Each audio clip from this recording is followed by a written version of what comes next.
Amin. Wassalatu wassalamu ala asyrafil anbiya'i wal mursalin Nabiyina Muhammadin wa ala alihi wa ashabihi wa man sara ala nahjihi ila yaumiddin, amma ba'd. Alhamdulillah, dengan izin Allah Subhanahu wa taala kita kembali berjumpa di Musholah Al-Ikhlas. Al-Ikhlas ya, Pak? Untuk sama-sama melakukan suatu ritual, suatu kegiatan yang kita harapkan kegiatan ini menjadi sebuah pemberat pada timbangan kebaikan kita saat berjumpa dengan Allah nanti, yaitu kegiatan belajar ilmu agama.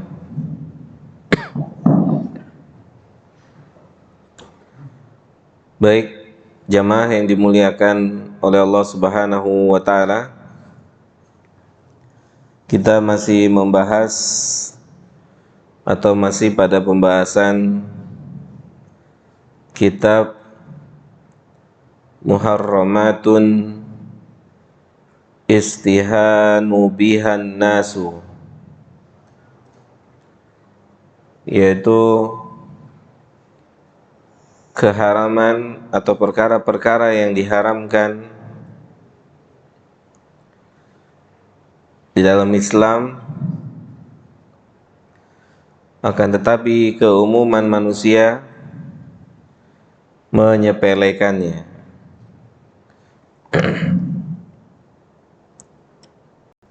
Keumuman manusia menyepelekannya.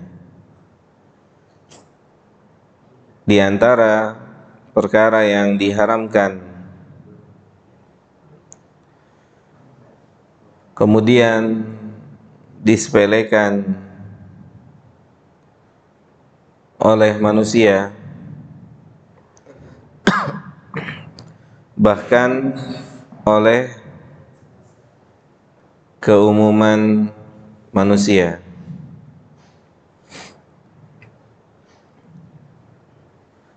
dan tentunya hal ini terjadi, faktor utamanya kira-kira apa, Pak? Faktor utama ada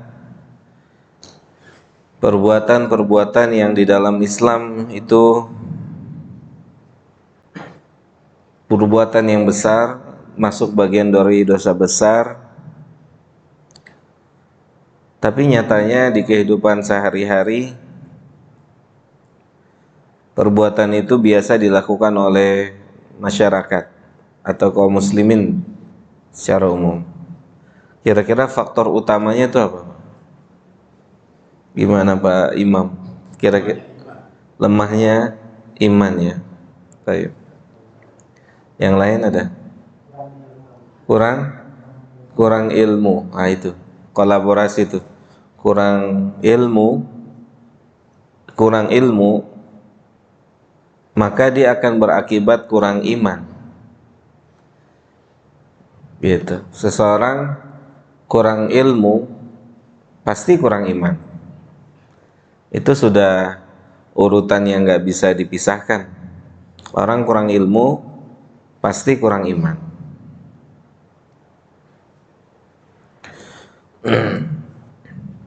Atau pemahaman yang salah, atau pemahaman yang salah, keliru. Contoh misal,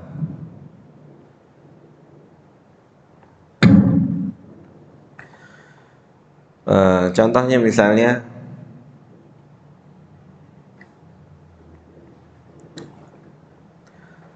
sebagian kita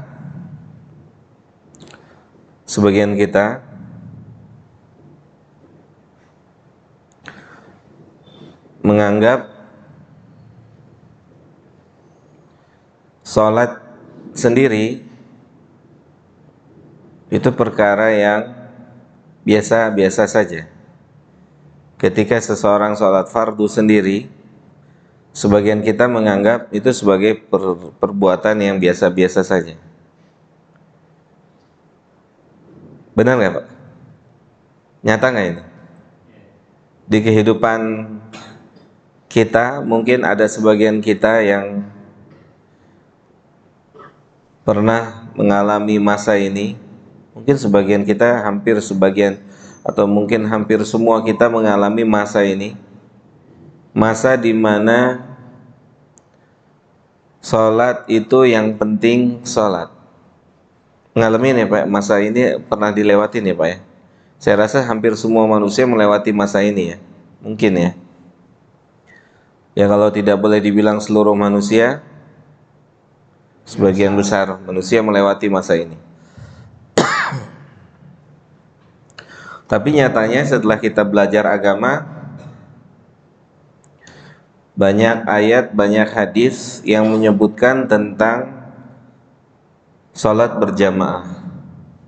Bahkan ada ancaman-ancaman bagi siapa saja yang meninggalkan sholat berjamaah tanpa uzur. Ada ancaman-ancaman. Tentunya semua ini berawal dari kurangnya ilmu. Pertanyaan berikutnya, kurangnya ilmu itu karena nggak ada ilmu yang disampaikan atau karena orangnya nggak mau belajar? Untuk kita tepat yang mana Pak?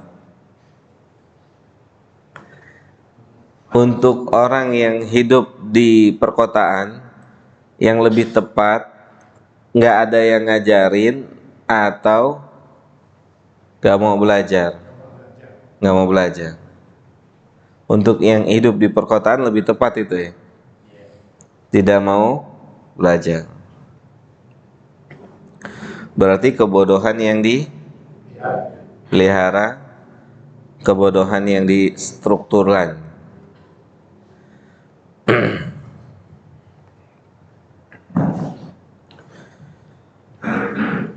Bahkan Pak, Nabi pernah berkata seperti ini.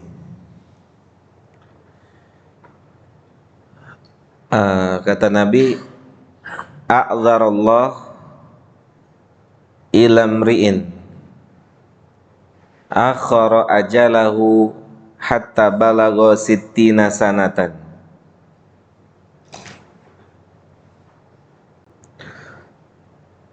Atau kama qala sallallahu alaihi wasallam. Kata Nabi, Allah tidak kasih uzur. Allah tidak kasih uzur. Untuk siapa? Pak Irwan. Kata Nabi, Allah tidak kasih uzur besok saat berjumpa dengannya siapa saja yang dipanjangkan umurnya sampai 60 tahun dan dia belum bertobat atau belum melakukan ketaatan, maka uzurnya terangkat. Kata para ulama, terlebih lagi orang yang hidup di sekitar ilmu dan ahlul ilmu, uzurnya terangkat. Itu Nabi bilang begitu. Jadi besok nih, kalau naudzubillahi min dzalik, besok sebagian manusia yang sampai di angka 60 tahun dia selesai hidup di dunianya, maksudnya 60 tahun baru meninggal atau 70 tahun dia meninggal, terus besok ketemu Allah, dia nggak taat sama Allah, dia nggak kenal Allah, dia nggak kenal Rasul, dia nggak kenal Nabi, dia tinggal di sekitar ilmu dan ahlul ilmu, maka nggak ada uzur. Allah bilang, Nabi bilang, a'dzarallah, Allah angkat uzurnya.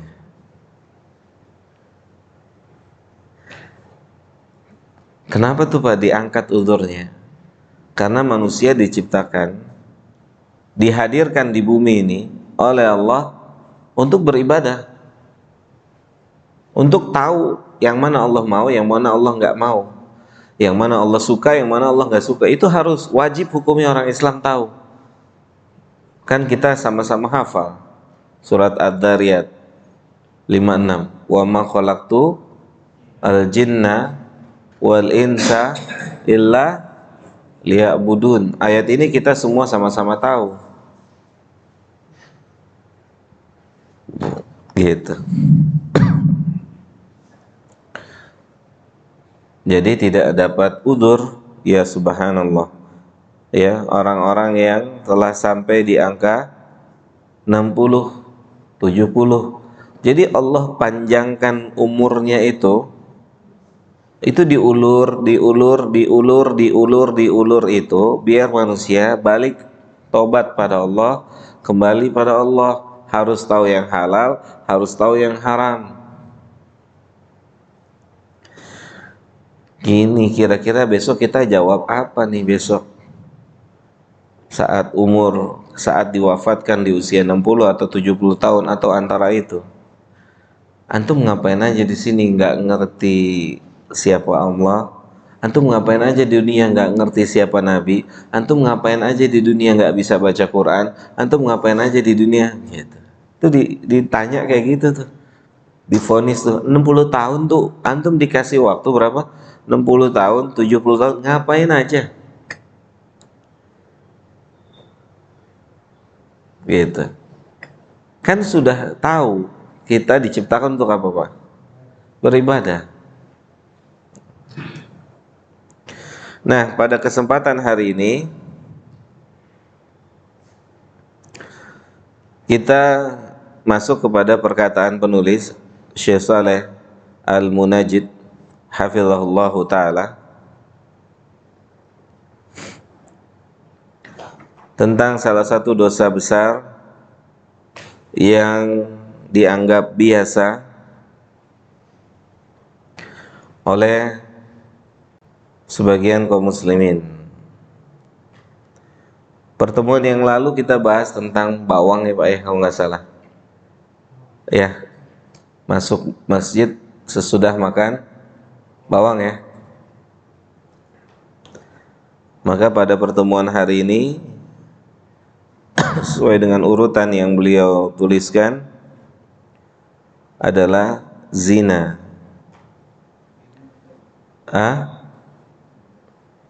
Kenapa Pak? Zina sudah. Liwat udah. Liwat. Oh iya. Zina sudah pekan lalu ya. Berarti liwat. Apa tuh liwat? Kalau liwat tahu nggak liwat? Nasi liwat tahu ya. Cepat ya jawabnya, Masya Allah. Apa karena hujan ya? Lapar gitu ya. Jadi liwat hari ini ya.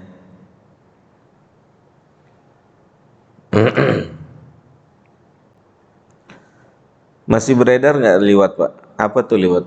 Homoseksual atau lesbi atau hubungan sesama jenis.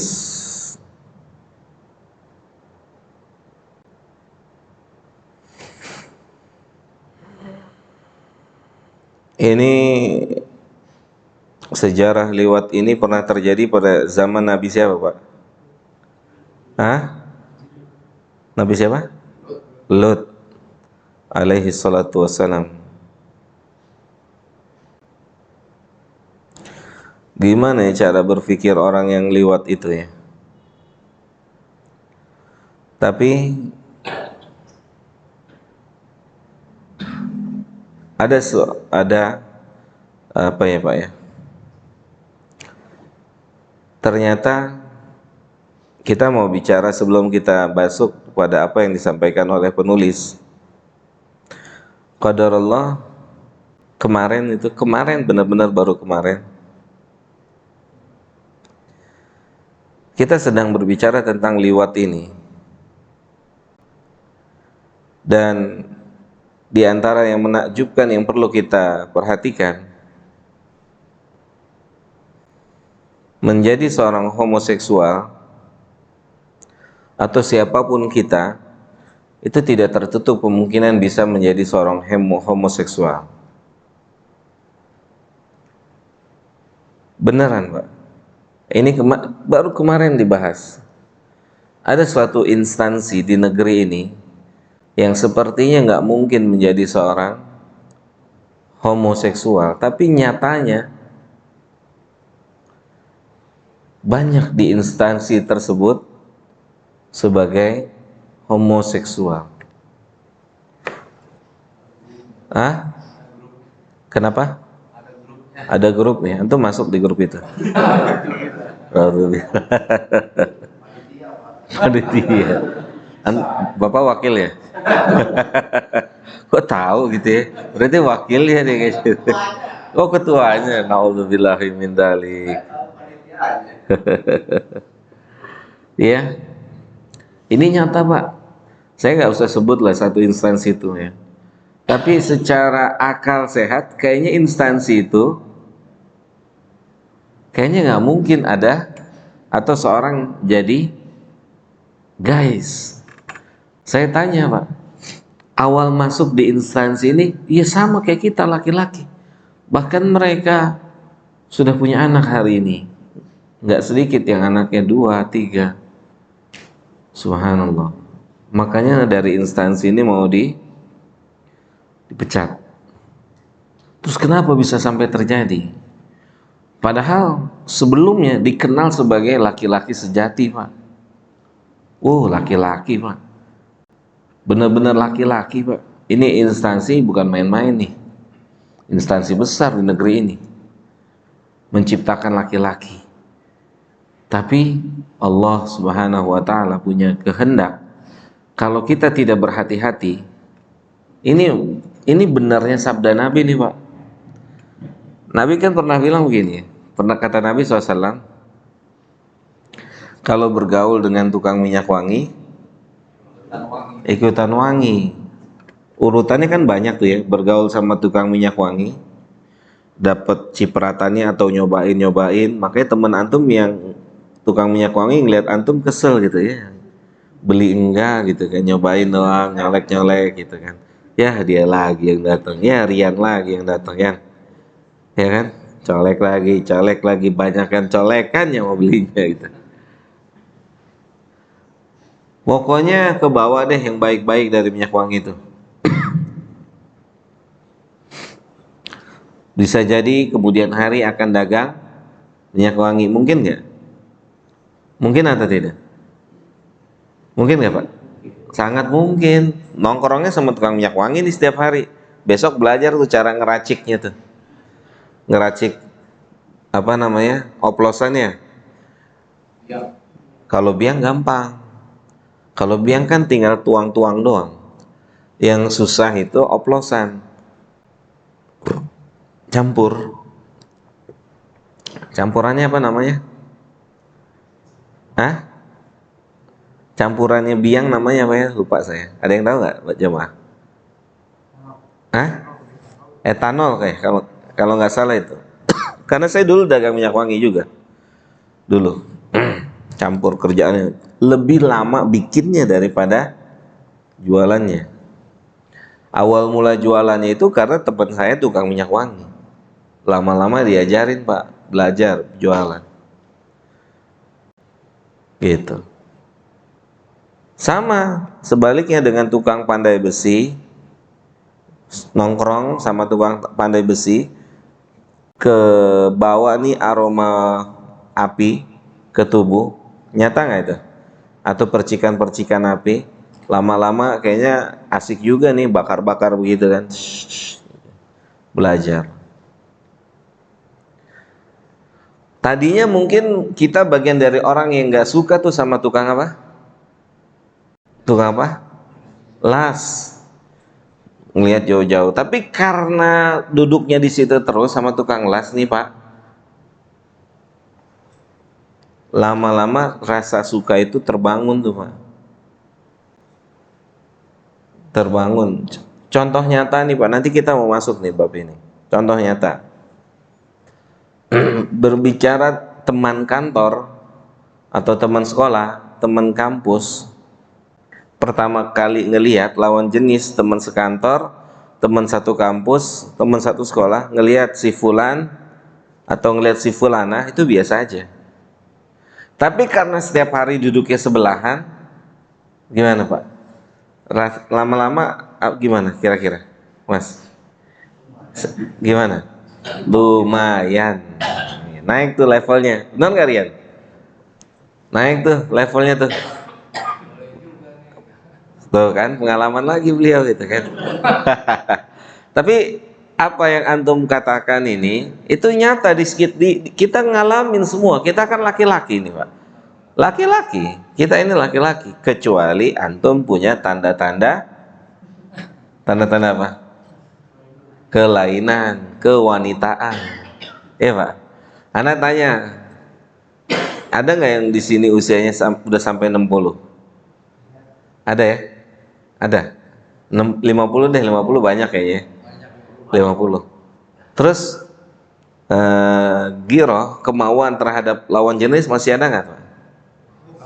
Luar biasa. Bismillah. Tambah kuat ya. Luar biasa nih, tambah kuat.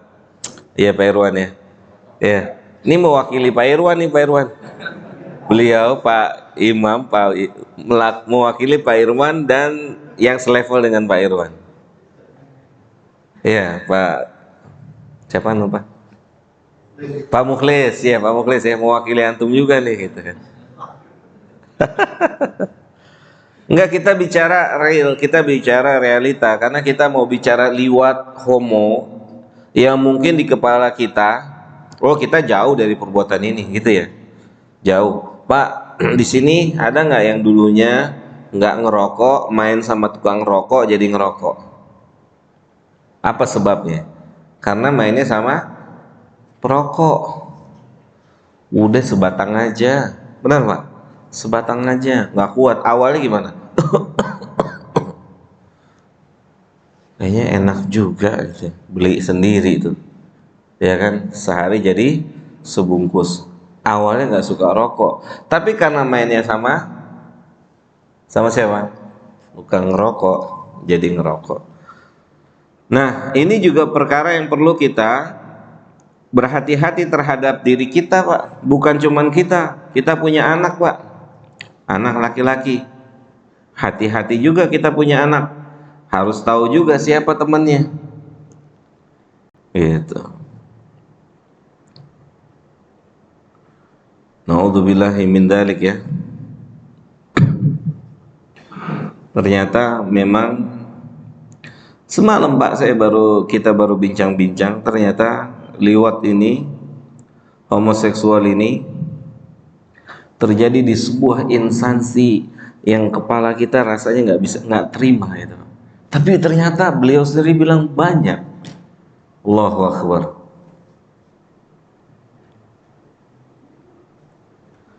Mohon izin saya tidak bisa sebut ya Pak ya, karena ini menyangkut kehormatan.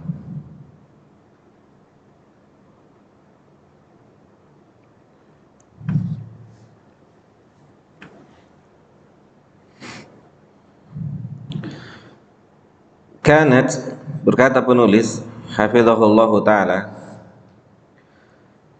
jarimatu qaumi lutin, penulis mengatakan dahulu dosa terbesar yang dilakukan oleh kaum Nabi Lut alaihi salatu wassalam hiya ityanu dzakaran minan nasi, yaitu mendatangi laki-laki, berhubungan laki-laki dengan laki-laki. Allah sebutkan dalam surah Al-Ankabut Ayat ke-29.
Ketemu Pak?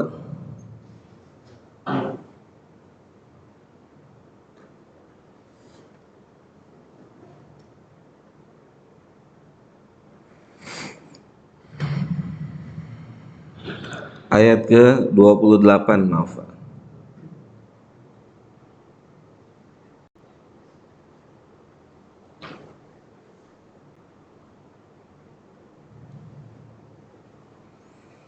Apa kata Allah Subhanahu wa taala? Wa lutan idh qala liqaumihi. Nabi Lut itu pernah berkata kepada kaumnya, innakum lata'tunal fahishata ma sabaqakum biha min ahadin minal alamina. Ya, Nabi Lut mengatakan kepada kaumnya, sesungguhnya kalian melakukan sebuah perbuatan keji. Ya, kalau pembunuhan sudah dilakukan, udah belum Pak? Pembunuhan sudah dilakukan belum? Sudah.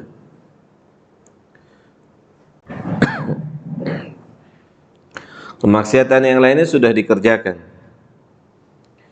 Innakum lata'tunal fahishata ma sabaqakum biha. Sesungguhnya kalian telah melakukan suatu perbuatan keji, yang perbuatan keji itu tidak pernah dilakukan oleh satu orang pun sebelum kalian di bumi ini. Luar biasa nih Pak. Berarti mereka pencetusnya. Mereka ini pemulanya. Sehingga siapapun yang melakukan homoseksual hari ini,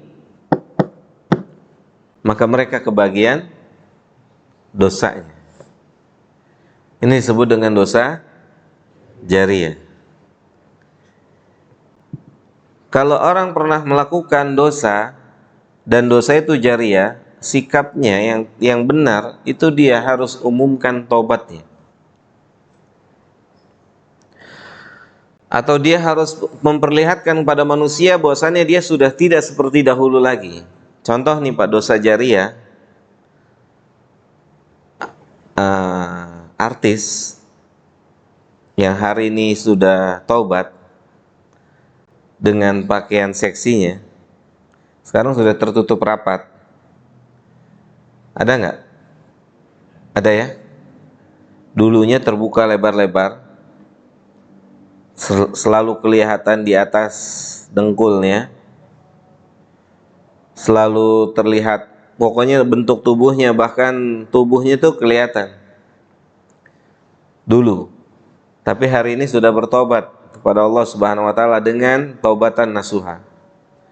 Maka setelah dia bertobat dan mengumumkan tobatnya dan menghentikan aktivitas seperti itu, selesai urusannya. Tapi kalau dia tidak mengumumkan, kalau dia tidak mengatakan perbuatan yang dulu itu salah, dia harus bertanggung jawab atas apa yang pernah dia lakukan. Contoh lagi, artis yang dulunya pemain musik, punya karya, sahih, punya karya, kemudian dia tobat, karyanya sudah jadi apa? Sudah diperjualbelikan, sahih Pak? Udah jadi kaset, jadi apa lagi? CD, dia sudah bertobat. Maka dia harus angkat, dia harus sampaikan itu salah, itu keliru. Kalau dia tidak mau bertanggung jawab atas karyanya dia besok di hari kiamat,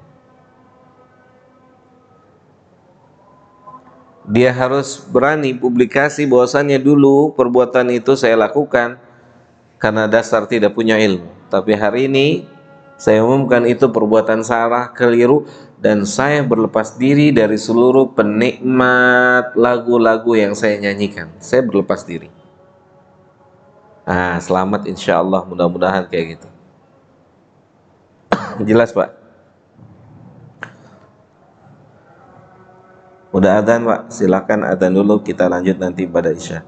Wassallallahu ala nabiyina Muhammadin wa ala alihi wa sahbihi ajma'in.